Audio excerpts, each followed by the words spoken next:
వల్ల చాలా ఉపయోగాలు ఉన్నాయి. ఇప్పుడు నడిచేదే మొత్తం లాప్రోస్కోపీ మీద నడుస్తుంది.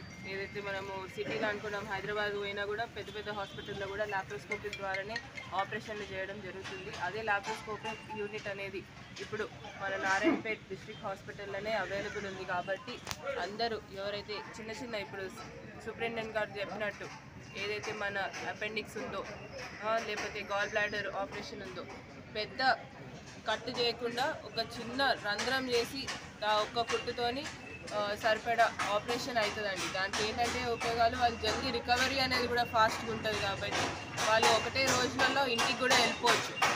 సో ఇలాంటి సదుపాయాలు ఇచ్చి పర్మిషన్ ఇచ్చి కలెక్టర్ గారు కూడా ఏదైతే దానికి పర్మిషన్ ఇచ్చి ఈరోజు ఆ లాప్రోస్కోపిక్ యూనిట్ అనేది రావడం జరిగింది. కాబట్టి అందరూ కూడా ప్రజలందరికీ ఏంటంటే కొత్త మెషిన్ వచ్చింది ఏమి ప్రయోగాలు చేస్తున్నారు అనుకోవద్దు, అది మన కోసమే వచ్చింది. కాబట్టి దాని ఉపయోగం కూడా అందరూ చేసుకోవాలనేది కూడా కోరుకుంటూ నమస్కారం.